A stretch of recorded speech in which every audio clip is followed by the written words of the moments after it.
Before we get started and talk about the finale, all but one of my reviews for It Welcome to Derry have been inundated with copyright claims, and as you could guess, they rejected my appeals. For that reason, I considered scrapping these reviews, but I ended up putting the hours of time, work and effort into making them anyway because you guys really liked them and wanted more. This video is likely going to get copyright claimed as well, and that is a big loss for this channel. So if you've enjoyed these It Welcome to Derry reviews, it will be greatly appreciated if you considered supporting me on Patreon for continuing to make these videos. It will really help support the channel and make up for the loss of ad revenue. And if you can't do that, then feel free to give this video a thumbs up, hit that hype button, and hit that subscribe button, and share the video as well. So, let's get to the review. The episode opens with Pennywise doing a ventriloquist act at the school, and he does this really goofy but hilariously dark and gory performance for the kids. And right when he scares the shit out of them, he uses dead lights and makes all of them float. And his goal for this episode is to escape the border that he has been locked into after the military destroyed one of those pillars, and he's taking a bunch of snacks with him along the way, which is ultimately his biggest mistake in this episode. But yeah, the whole town is covered in this fog, which I thought was a cool potential reference to The Mist, another one of Stephen King's stories. Marge, Ronnie, and Lily see it, and also see the names of all the missing kids that Pennywise has kidnapped, including Will. So I like how the show catches these three up to speed, and they all set off to save Will. I want to kill that fucking clown. Pennywise also calls Leroy and tells him that he has Will, which is another one of the biggest mistakes that he makes, because Leroy brings in the big guns and goes to Dick for help.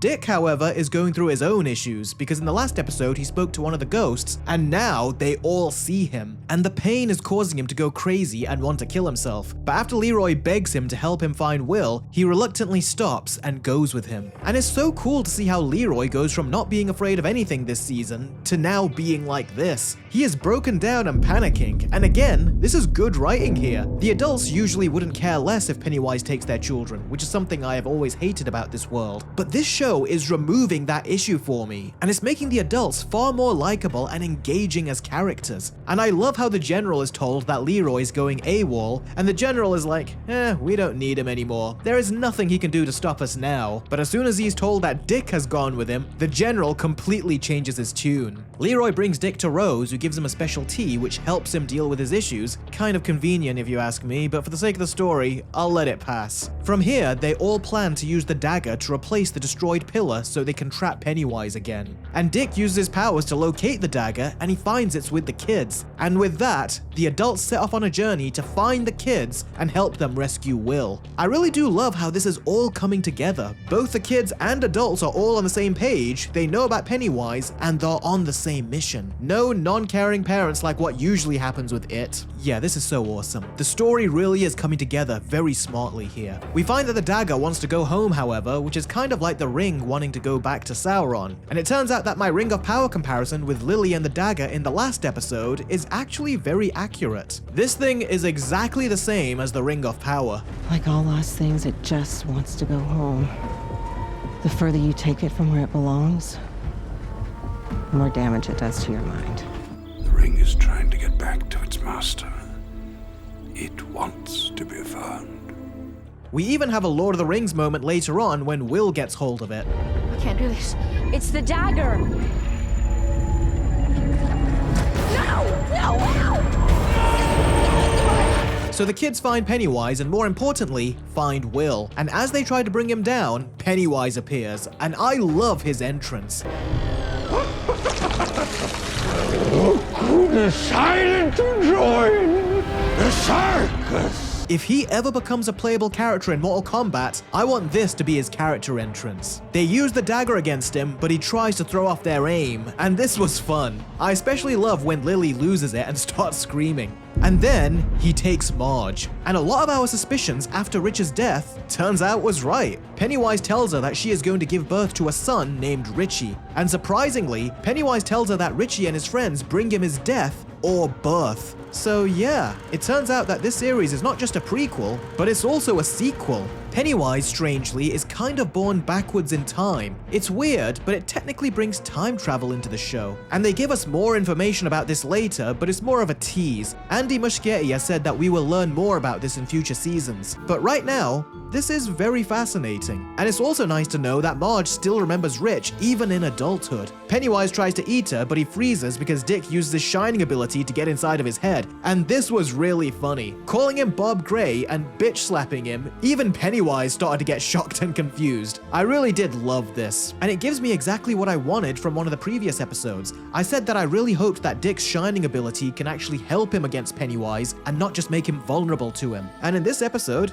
yeah, it certainly gives him a certain power over Pennywise and makes him probably their most useful weapon against him. I just wish that Dick could have messed with him longer because it was over really quickly. So Marge comes back, Will is saved, the adults reunite with the kids, and Leroy is gonna go and put the pillar in its place. And then... Yep. Lookalike Jacob dies. I love how this show kills off so many of its characters. It's the anti-Stranger Things Season 5. Leroy gives the dagger to Will and tells him to bury it and stop Pennywise. The military stop Dick from freezing Pennywise, however, which is how the illusion breaks a lot quicker than I would have liked, and the general sees Pennywise in his frozen state. Then he tells him he's free to go.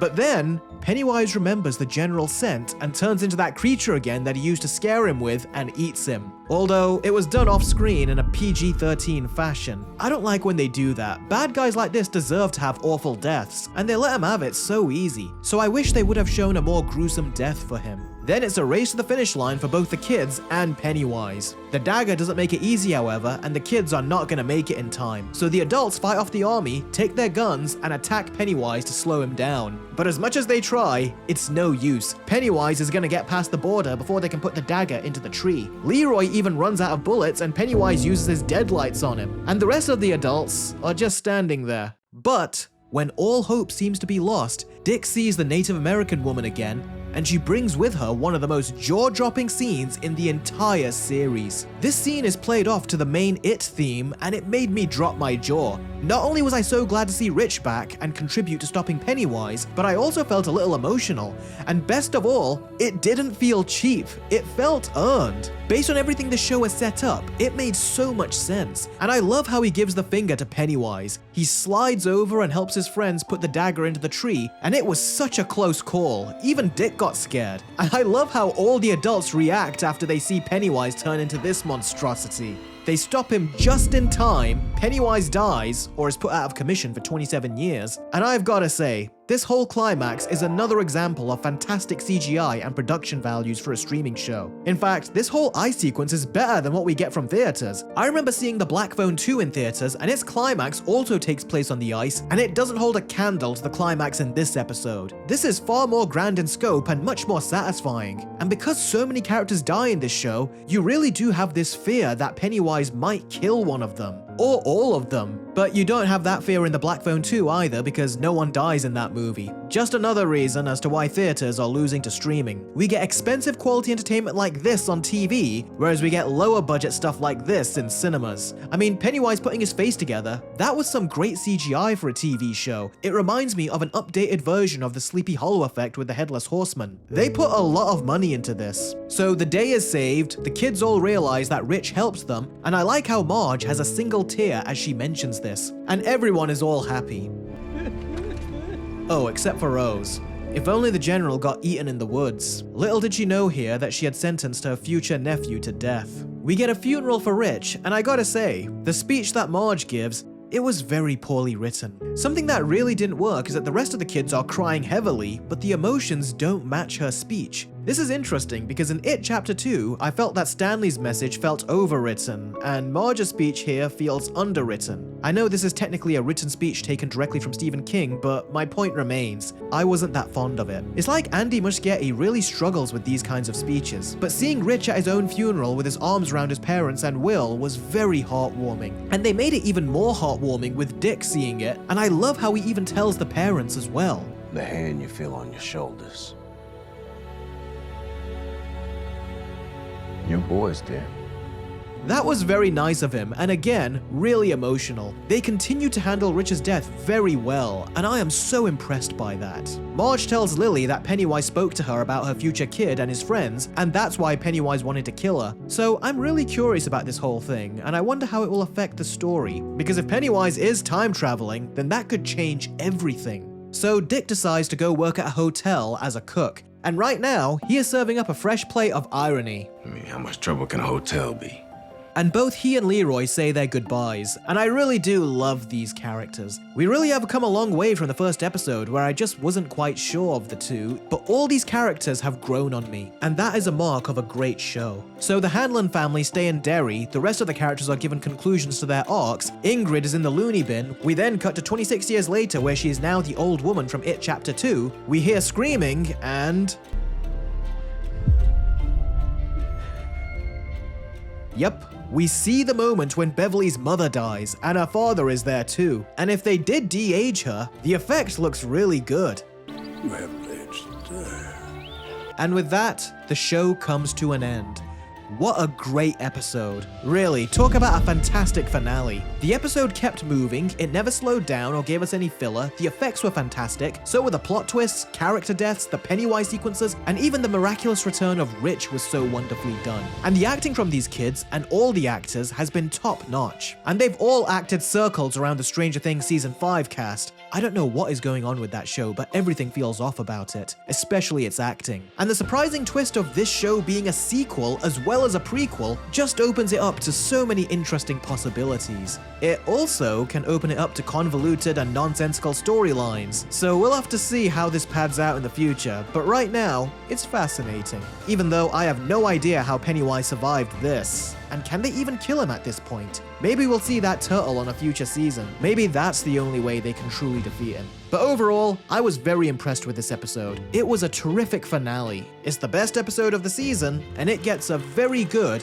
9 out of 10. And the show as a whole, it was a journey. It really does feel like I have gone on a long, epic journey because the first episode with Phil and Teddy feels so long ago. Each episode was important, and it never felt like it was giving us any filler. All the characters, both good and evil, really cemented their place in the series. They all had depth, they were all interesting, and I actually ended up liking these characters more than I liked the characters in It Chapter 1 and 2. Everything had a purpose in this show, and it all tied up wonderfully in the end. And the kids becoming great characters I knew was possible, but the adults being good characters? That was very unexpected. It took time for them to grow on you, but they are so good and were not dumb or dismissive like they usually are. People always say that Pennywise makes the adults not care about the kids. Well, say that to me now.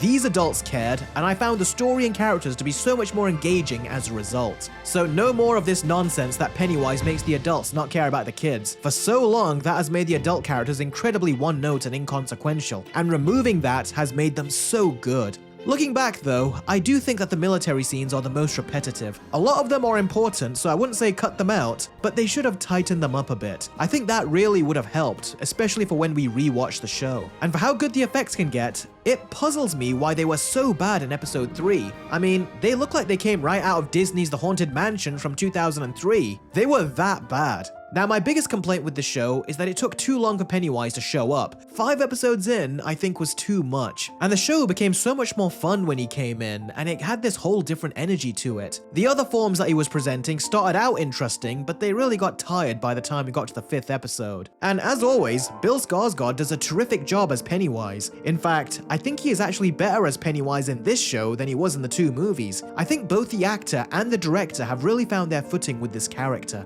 and I can't wait to see more of him in future seasons. So overall, It Welcome to Derry is a fantastic show, and it has ended on one hell of a high. So my final score for It Welcome to Derry Season 1 is a high 8 out of 10.